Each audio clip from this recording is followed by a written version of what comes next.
reading from Srimad-Bhagavatam, Canto 6, Chapter 1. Chapter 1 is entitled The History of the Life of Ajamila. Text number 30. Nishamyamriyamanasya kato harikirtanam bharturnama maharaja arshada sahasapatan. Translation and purport by His Divine Grace A.C. Bhaktivedanta Swami Prabhupada. My dear King, the order carriers of Vishnu, the Vishnu Dutas, immediately arrived when they heard the holy name of their master from the mouth of the dying Ajamila, who had certainly chanted without offense because he had chanted in complete anxiety. Purport by Srila Prabhupada. Srila Vishwanath Chakravarti Thakur remarks, Hari Kirtanam Nishamyapatan Katham Bhutasya Bharturnama Bruvataha. The order carriers of Lord Vishnu came because Ajamila had chanted the holy name of Narayana. They did not consider why he was chanting.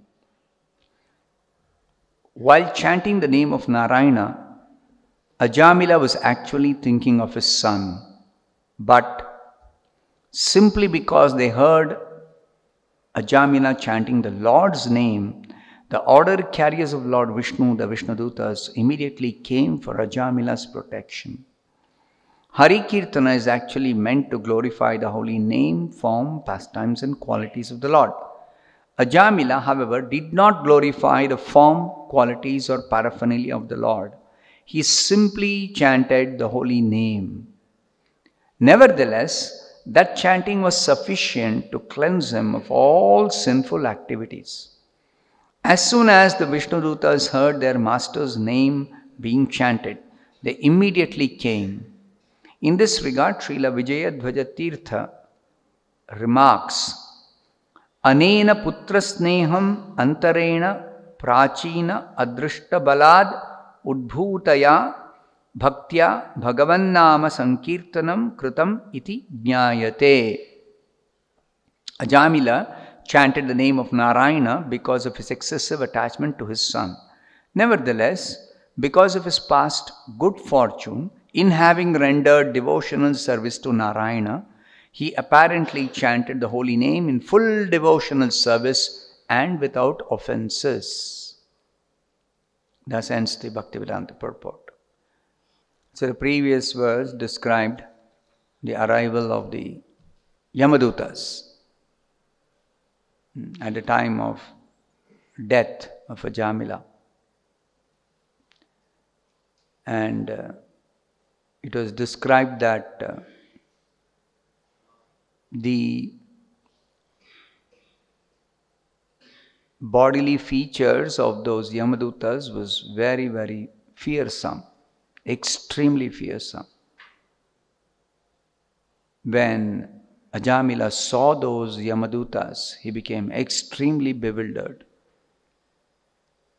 And because of his attachment to his child, who was playing a short distance away, Ajamila began to call him loudly by his name. Narayana!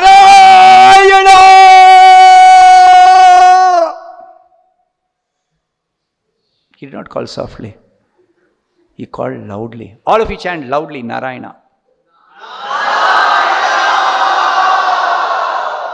It doesn't even match half of my voice.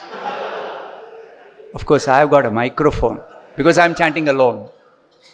Now, you don't require a microphone because you're so many number. So, loudly once again.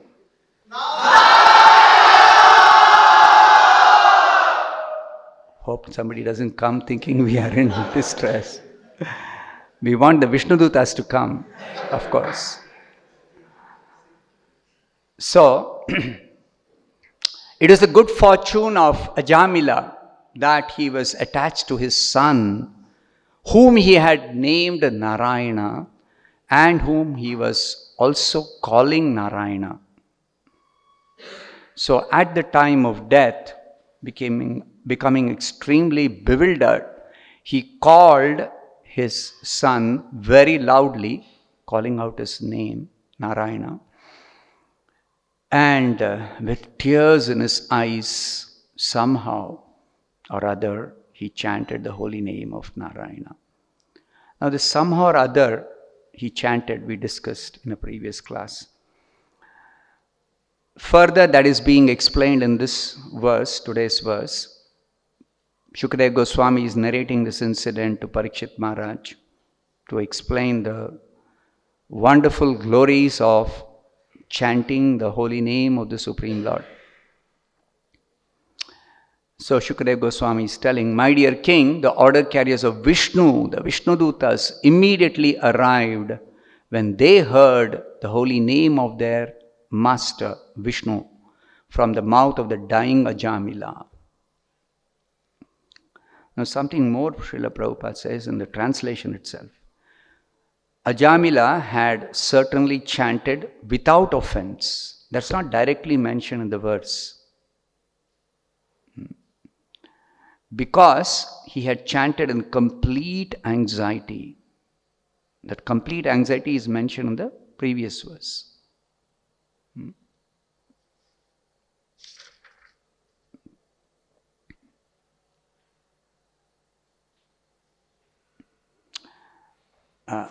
Plavitena swarena uchaihi. With tearful eyes, Swarena with his voice, Uchaihi very loudly, Ajuhava, he called, Akula Indriyaha, being full of anxiety, because the Yamadutas arrived. So, here it is said, because he chanted in complete anxiety, he had certainly chanted without offense.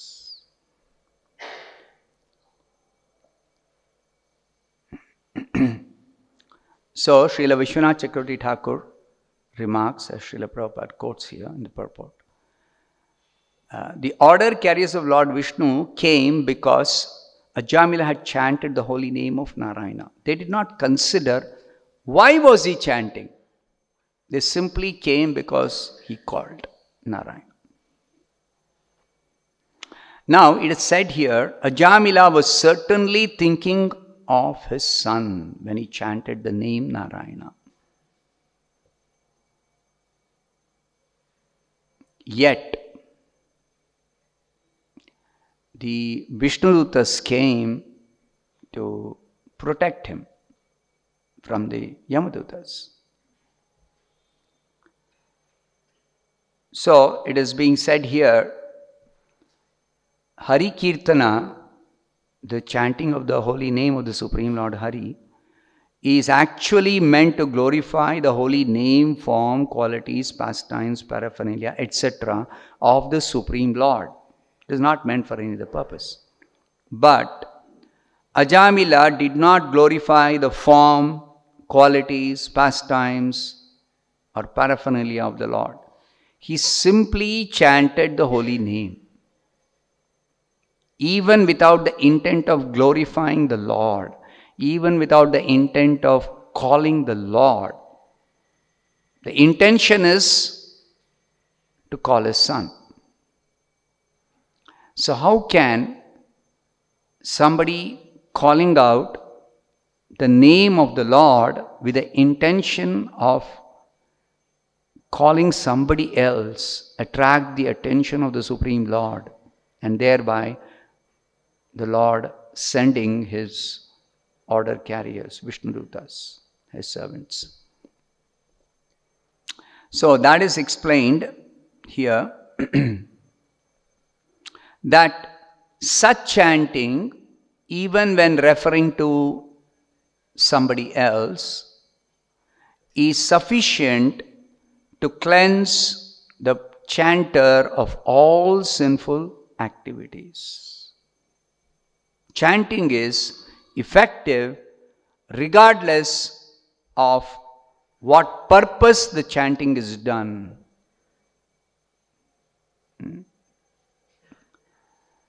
Srila Vijayadbhaja Tirtha, another Acharya, Vaishnava Acharya, he says, Ajamila chanted the name of Narayana because of his excessive attachment to his son.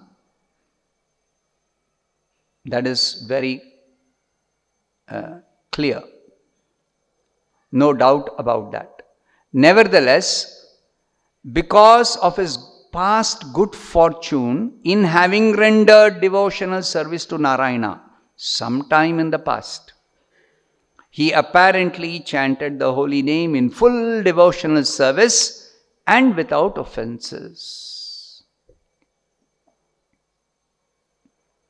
So the chanting, the calling out the name of his son, Narayana, is considered as chanting the holy name in full devotional service and without offenses because of two things.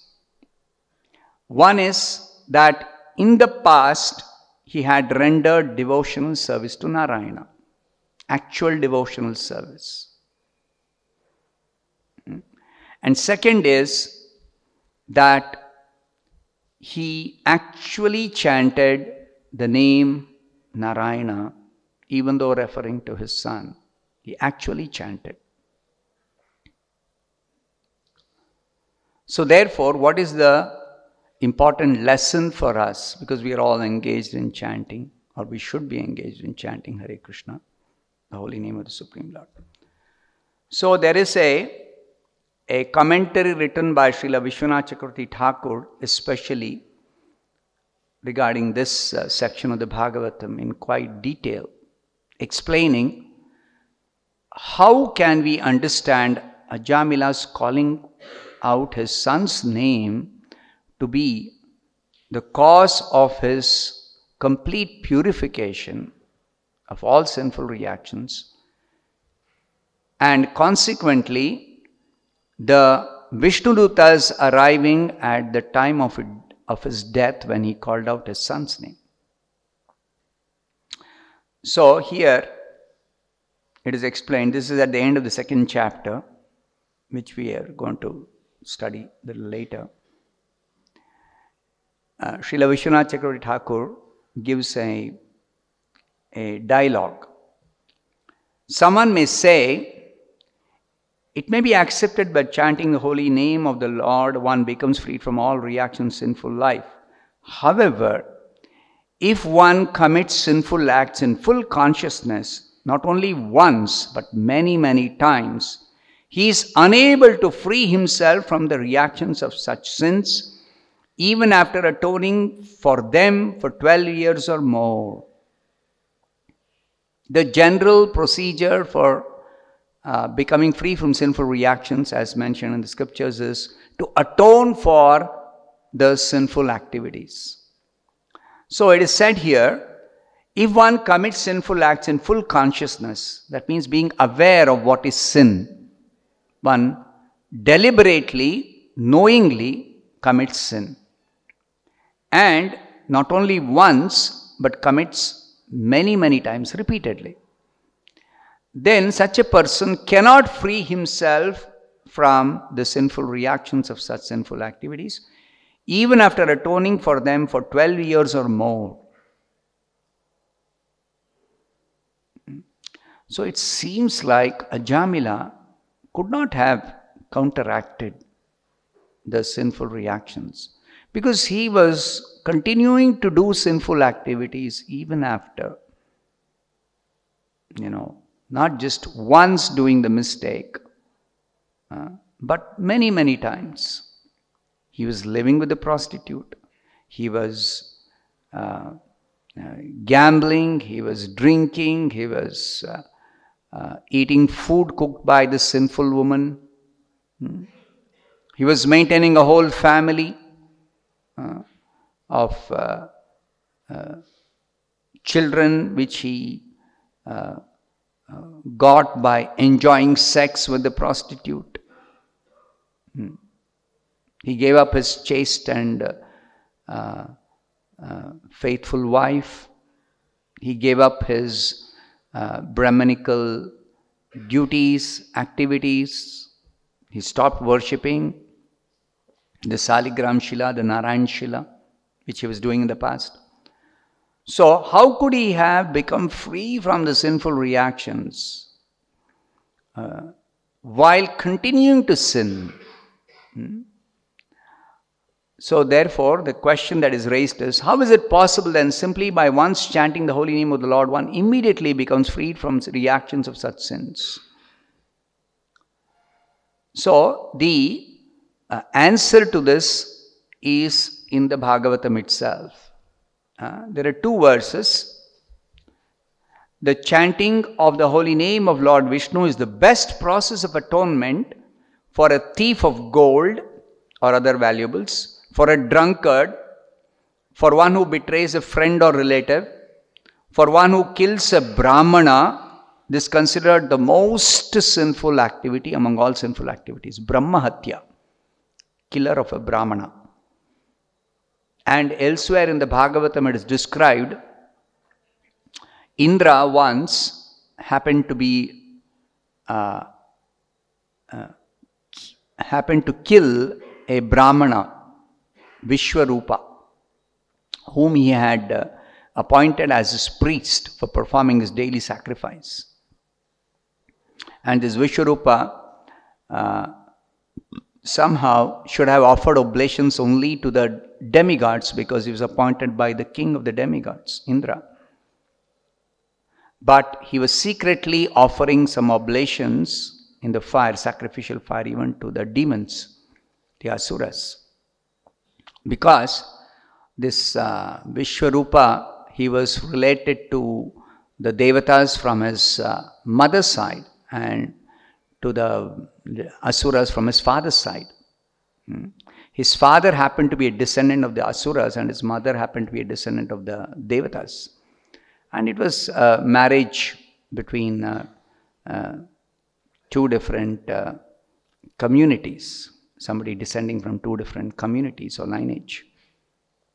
So he had some affection for the devatas and he had some affection even for the asuras because of his affection for his father and mother, which is natural. So secretly he would offer some oblations even to the asuras. One day Indra came to know. He became very angry.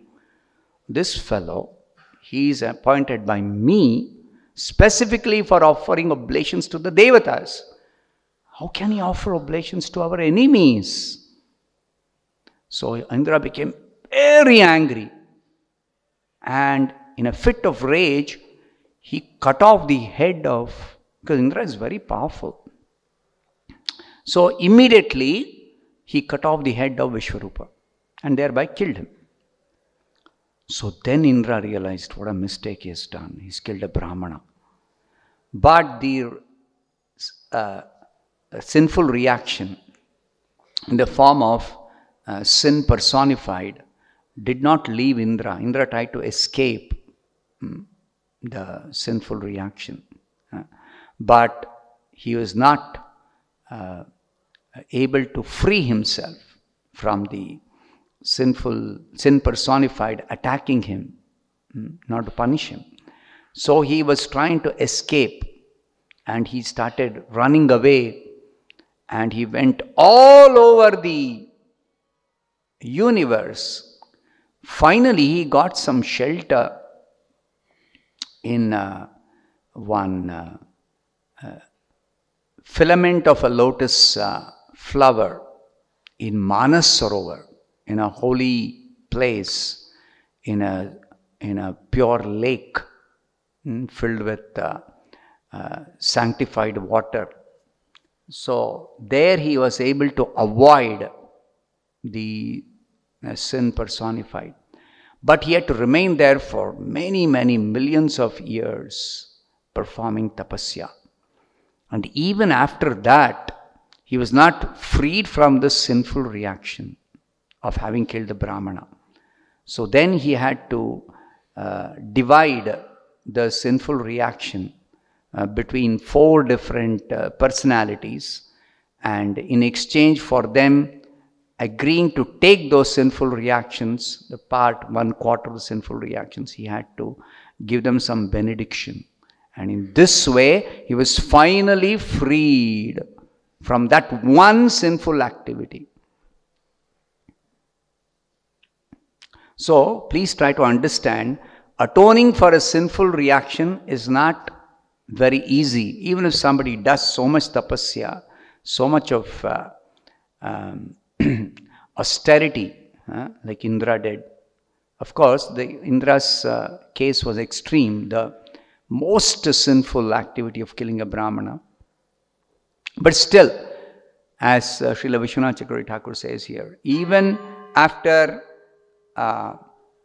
atoning for 12 years or more, if one repeatedly sins, one cannot become free from the sinful reaction, even if they are atoning for that specific sinful reaction. But here it is said, the chanting of the holy name of Lord Vishnu is the best process of atonement, even for one who kills a Brahmana, or one who indulges in sex with the wife of his guru or another superior. It is also the best method of atonement for one who murders women, the king or his father. All these are supposed to be protected according to the Vedic injunctions. Women, old men, children, brahmanas, cows are supposed to be protected. But instead of protecting, somebody kills them, then certainly it is very, very, very sinful. But if somebody chants even once the holy name of the Supreme Lord, that's the best process of atonement. It is also the best process of atonement for one who slaughters cows and for all other sinful men. There's no need to list all the different kinds of sinful activities. It just says all other sinful activities, one is certainly freed from the sinful reactions simply by even once chanting the holy name of the Supreme Lord Vishnu. Simply by chanting the holy name of Lord Vishnu, such sinful persons may attract the attention of the Supreme Lord, who therefore considers, because this man has chanted my holy name, my duty is to give him protection. This is what the Supreme Lord thinks. Most merciful Lord, especially in the form of his holy name, what does he think? If somebody has chanted even once the holy name, the Supreme Lord considers, I have to give this person protection because he has just called my name once.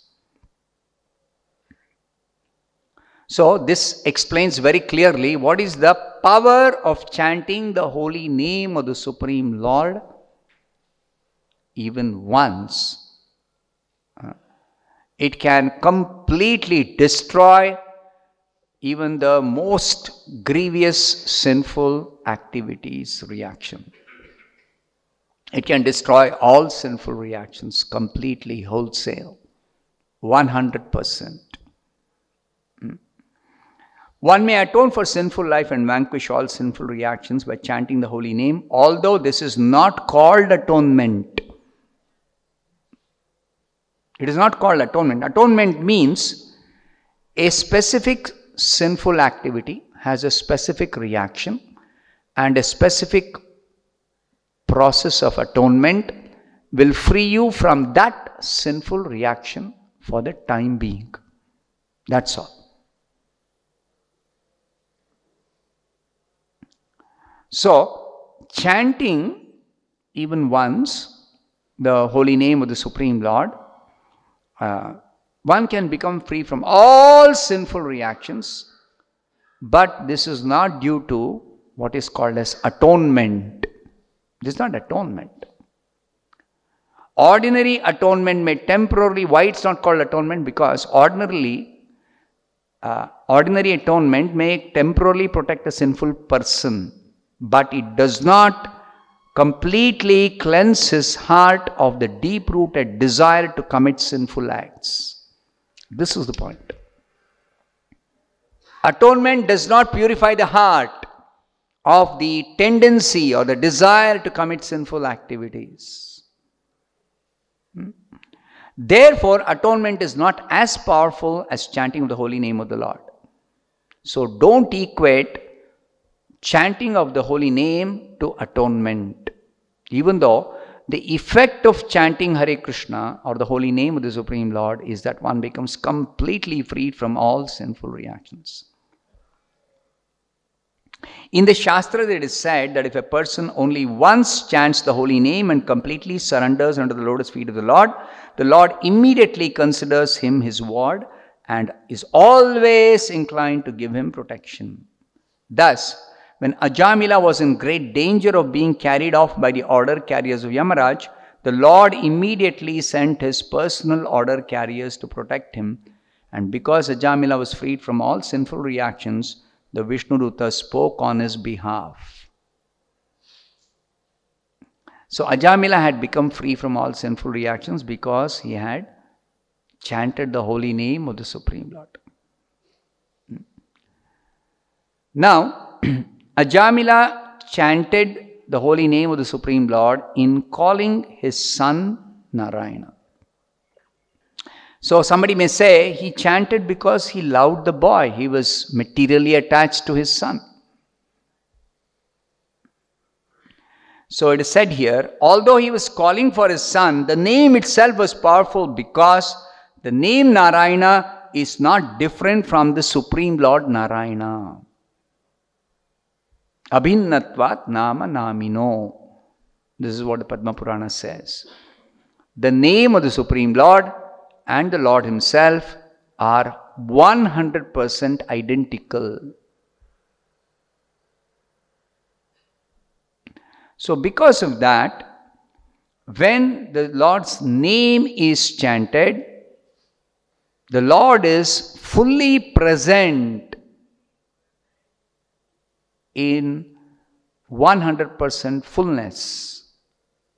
The Supreme Lord,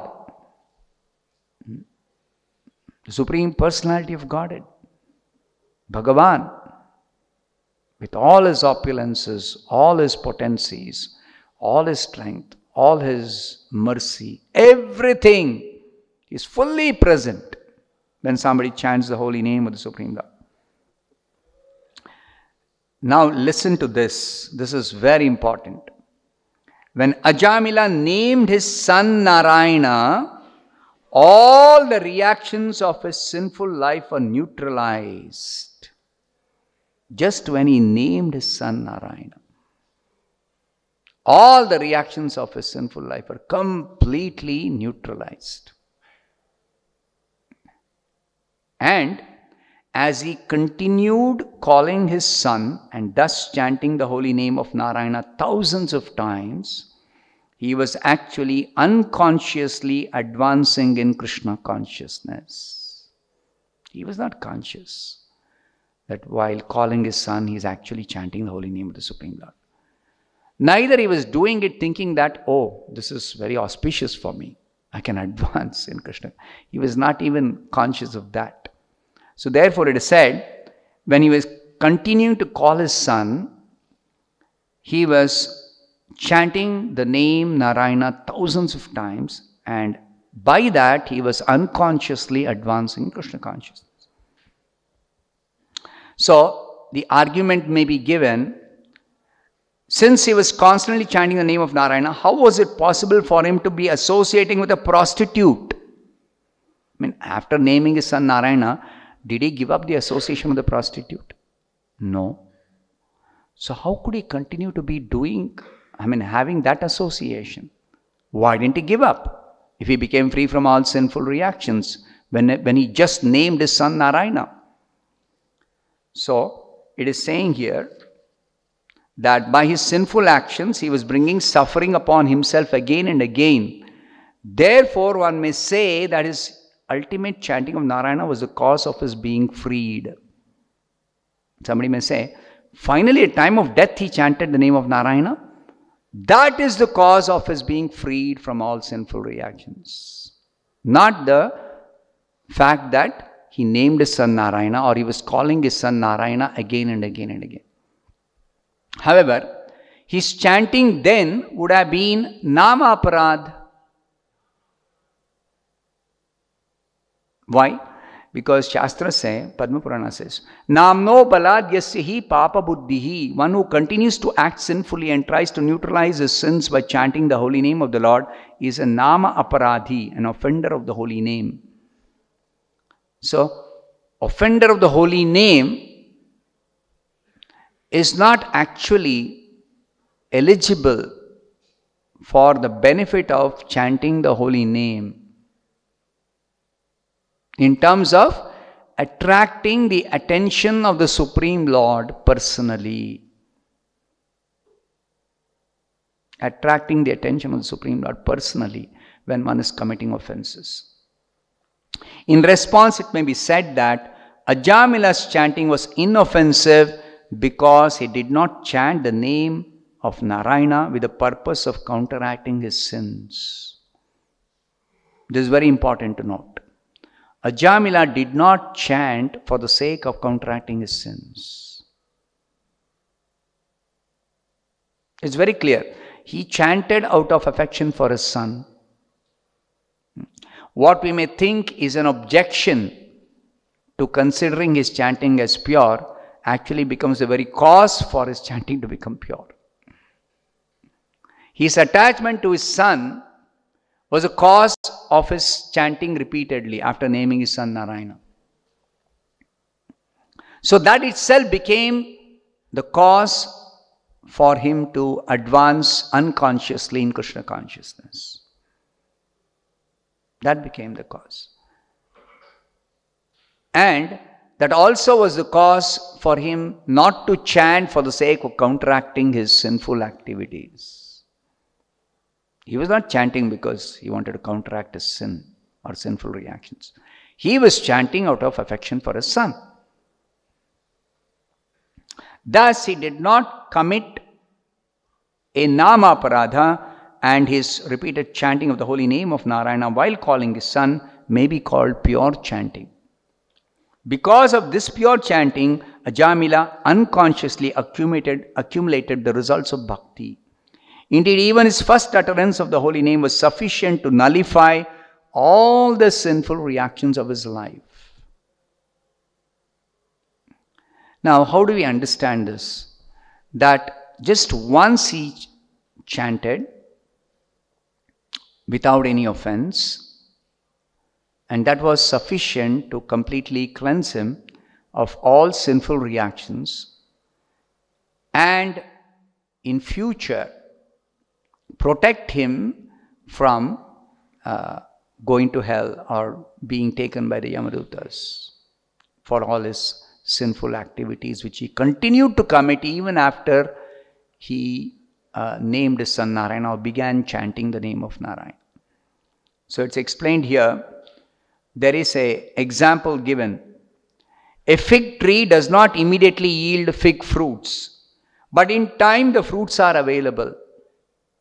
Somebody sows a fig seed and cultivates a fig tree. It takes time. Immediately you don't get the fig fruits. But in course of time, if the tree is continuing to grow, finally matures and produces the fruit, then one can enjoy the fruits. Similarly, Ajamila's devotional service grew little by little, and therefore, although he committed very sinful acts, the reactions did not affect him. Why? Because in the Shastras it is said, if one chants the holy name of the Lord even once, the reactions of past, present or future sinful life do not affect him. If somebody chants the holy name of the Supreme Lord even once, offenselessly, then such chanting can completely purify the person of all past sinful reactions and protects the person completely such that the future sinful activities do not affect him. And also the present sinful activities don't touch him. This is a result of once chanting the holy name of the Supreme Lord offenselessly. So now you realize what is the importance of chanting offenselessly. That is the protection, even for the future. That certainly nullifies all our past sinful reactions. Okay, that's understood. But it also makes us immune to sinful reactions which we may be presently committing, or which we may commit in the future. Because let us say somebody has chanted once the holy name of the Supreme Lord offenselessly. As long as one is in the material world, there is a possibility one may somehow commit some sin. So what about that reaction? What about that reaction? That reaction, one is already become immune. What is the example given? A nice example is given here. To give another example, if one extracts the poison fangs of a serpent, a poisonous snake, this saves the serpent's future victims from poisonous effects, even if the serpent bites repeatedly. Nice example.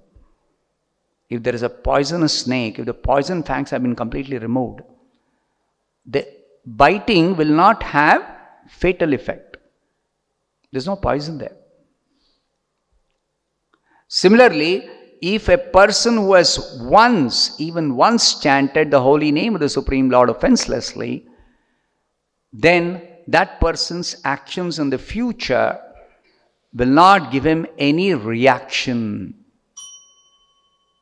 Even though they may appear to be sinful activities,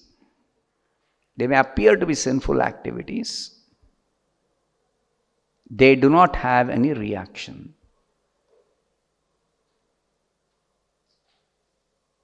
That means, what does offenseless chanting even once do to the person? That's why, please remember, chanting is not just atonement. What does chanting do?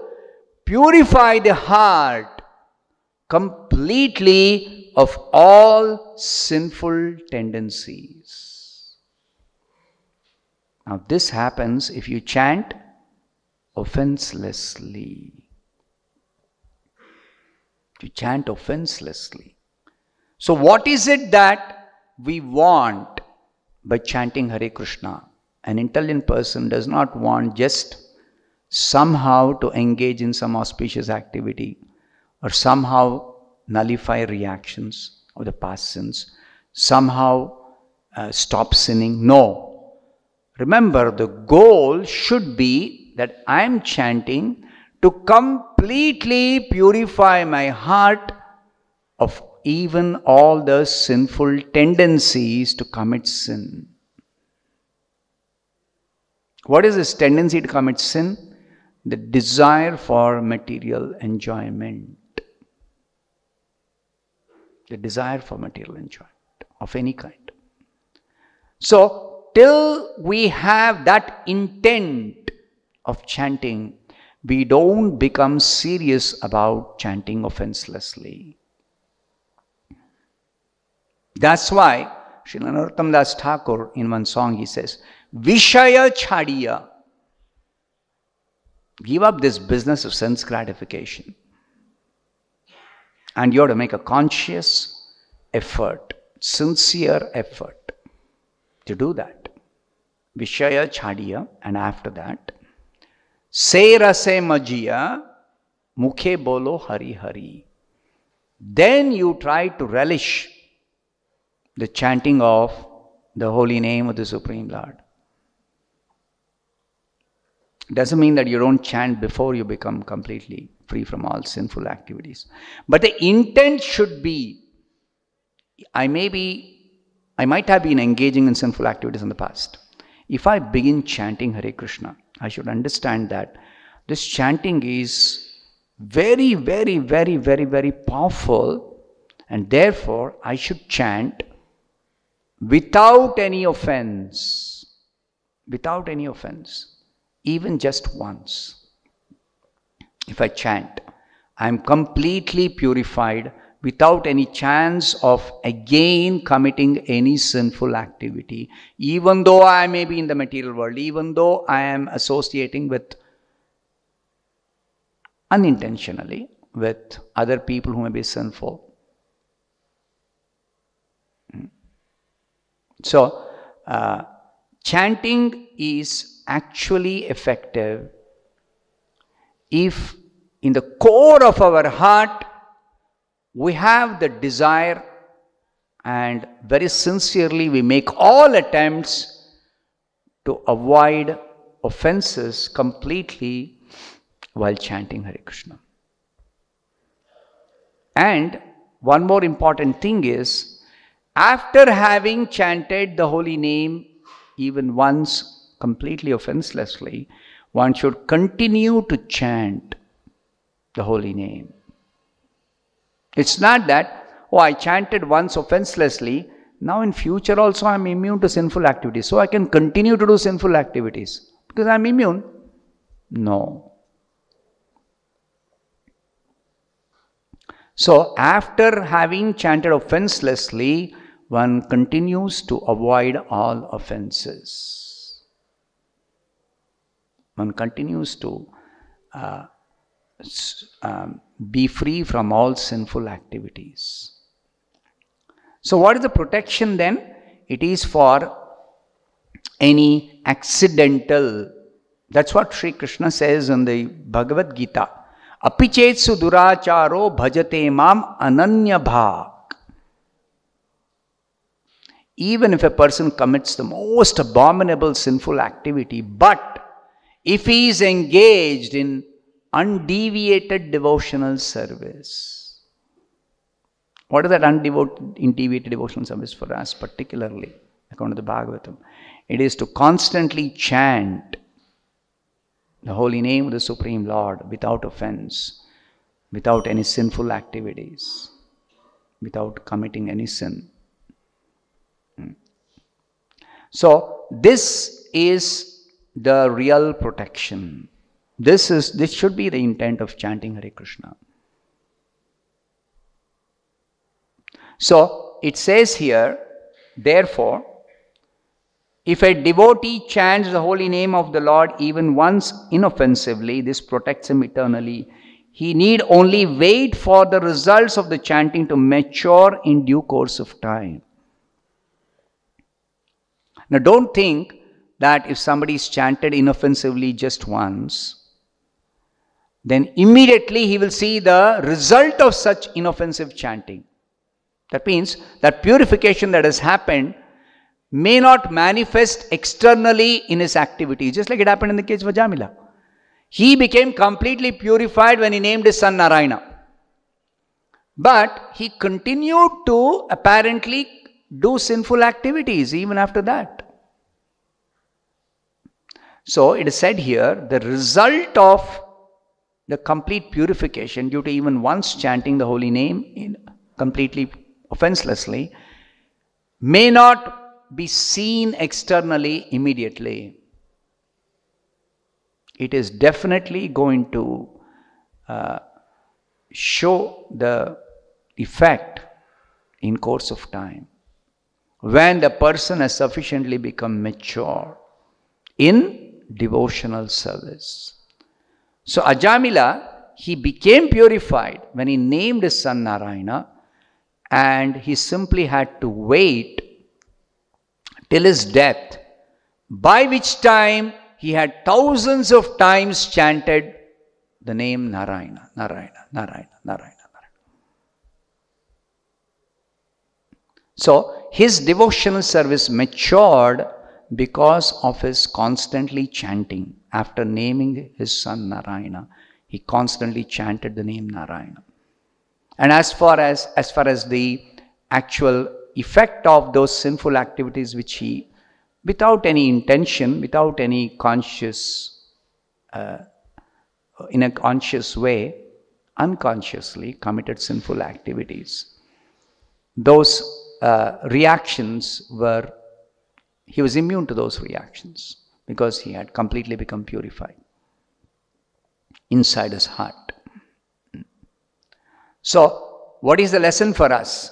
The lesson for us is, certainly we must take up chanting Hare Krishna even if somebody may be engaged in sinful activities, and must strenuously try to sincerely give up all sinful activities.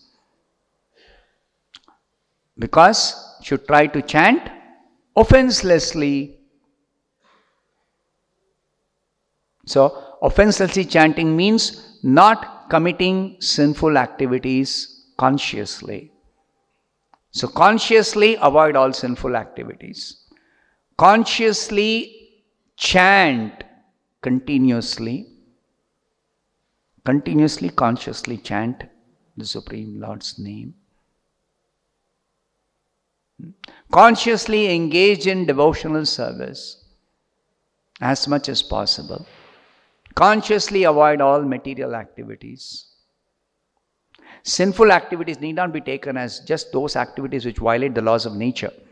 For a devotee, sinful activity is any activity, whether pious or sinful, aimed at material gain, material pleasure, material enjoyment, material purpose. That means we have to perform activities only for the sake of pleasing Vishnu. We should do all activities as yajnarthat karmanaha. All activities tadartham karma kaunteya, simply for pleasing Vishnu, simply for pleasing Krishna. Consciously, with all efforts, with all sincerity, every activity we simply do for the sake of pleasing Vishnu. Mukta Sangha Samachara. That will ensure that we become completely free from all material influence, even though we are in the material world. Even though we may be associating with materialistic persons sometimes. Not out of choice, but out of some necessity, obligation. So, this is the attitude of chanting Hare Krishna that we learn from this Ajamila Upakhyan. Carefully note how we should chant, what should be the intent, what should be the effort. Even though in Ajamila's case, it's not very evident that he strenuously tried to avoid sin. He strenuously was he was consciously avoiding offenses. He was consciously doing something. No. What is the reason why Ajamila named his son Narayana? It is simply the Supreme Lord's mercy upon him. Why? Because of his past devotional service. Again, you see, the real result of having done that past devotional service to Narayana before he became sinful. That result was not seen immediately again. You see? Otherwise, he could have been prevented from falling off from his platform of devotional service. He was engaged in devotional service very nicely. But he fell down. So this is an accidental fall down. And even after an accidental fall down, the Lord is completely protecting him. Supreme Lord is protecting him. Because he has performed devotional service, Lord is protecting him. So those engaged in devotional service very sincerely can be assured of complete protection by the Lord even in the future, if there is even an accidental fall down. Still the protection is there. And how did the Lord protect? He gave Ajamila the direction from within his heart. Name your son Narayana. And then he also gave him affection for his youngest son who was named Narayana. And he also gave him the intelligence to call the son Narayana, Narayana, Narayana. Not any short name, not any nickname, not any alternate name. You see? All this is the mercy of the Lord. It is not possible because he was not conscious, he was not aware. So, if we sincerely do devotional service even a little, and thereby attract the attention of the Supreme Lord by nicely doing, very sincerely doing, in any circumstance, it doesn't matter. Just particular situation doesn't matter. Just once you sincerely call out the name of the Lord, Hare Krishna, sincerely call out, then you attract the attention of Krishna. Krishna thinks, oh, this person has chanted my name, calling out for me. Now he is under my protection eternally. He will never fall down. I will never allow him to fall down. Even if he falls, he is completely protected. Nothing will happen to him.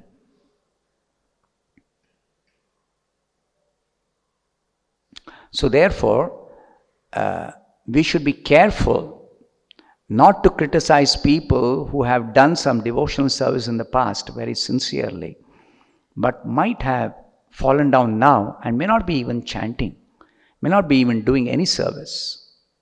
But we should be careful not to criticize them, because they are all protected by the Lord personally.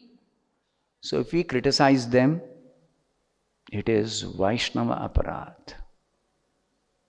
It is Vaishnava aparadh.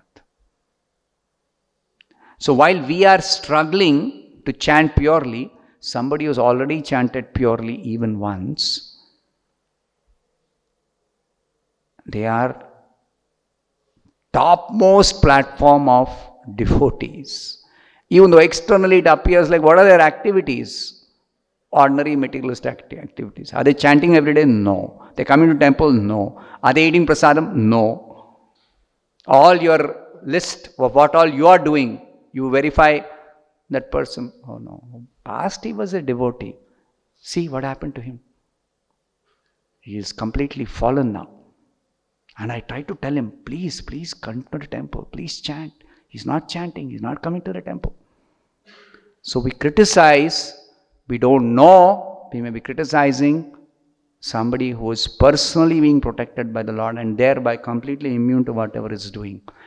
We may not be in that position yet, because we have not even once chanted Hare Krishna purely.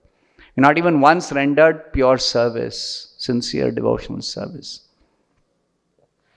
So therefore, it becomes very important that whatever devotional service we do, whether it is honoring prasadam, whether it is worshipping the deity, whether it is doing kirtan, whether it is chanting the japa, Hare Krishna mantra japa, any visiting a holy place like Vrindavan especially, the personal place of the personal pastimes of the personal Lord. You have to do it with full sincerity, full attention, full consciousness. Do it nicely. Whatever you do, even once you do it, attracting the attention of the Supreme Lord, you have become perfect. That's it. Now you can't be too sure. Somebody will say, oh Prabhu, many times I have gone. Very sincerely I have chanted many times. You can't be too sure about it. You can't be too sure about it. Don't be overconfident. Don't be proud. So therefore, you should continuously endeavor to chant, to hear, to do whatever devotional service very sincerely, very nicely, with full attention, and carefully avoid especially Vaishnava aparadh. Of all the offenses, Vaishnava aparadh is the most grievous offense. Vaishnava aparadh. That's why number one. What is number one offense among 10 offenses? There are 10 kinds of offenses one may commit. Number one is to blaspheme devotees who have dedicated their life for chanting Hare Krishna. Now, who have dedicated is not accurate actually. Who might have dedicated in the past. Who will dedicate in the future. Because this chanting is effective. Whether one chants today or is chanted in the past offenselessly, or going to chant in the future, it is effective. That person is a potential devotee. So even such a person is protected. Somebody is going to chant in the future is also protected. Because all his sins which he is committing now will completely be wiped out. Over, finished. Where is sinful reaction going to even touch him? So, in that sense, you see, I think I'm running out of time. Last point. Chaitanya Mahaprabhu's one devotee, what's his name? He prayed to the Supreme Lord, he prayed to Lord Chaitanya, let me suffer for all the sinful reactions of all the suffering souls, because I can't bear to see their suffering. Somehow they are not stopping sinful activities, they are not chanting, but I can't bear to see their suffering. Let me take all those sins. Let me suffer. Let them be freed and let them be delivered. What is his name? Vasudeva Datta. So what is the spirit of Vasudeva Datta? Try to understand. Vasudeva Datta is respectful to every living entity, because potentially any living entity can take up chanting Hare Krishna and become freed from all sinful reactions. This is the respect is showing. You see? This is the indication of his respecting even future devotees. Anybody is a potential devotee. Even the most sinful person is a potential devotee. Even the most demoniac person is a potential devotee. Because Krishna says, Mamaivamsho jivaloke jivabhuta sanatanaha. Yena bhutani asheshani drakshasi atmani atomayi. Transcendental knowledge, 4th chapter of the Bhagavad Gita. Krishna says, all living entities are my part and parcel. They belong to me and they are mine.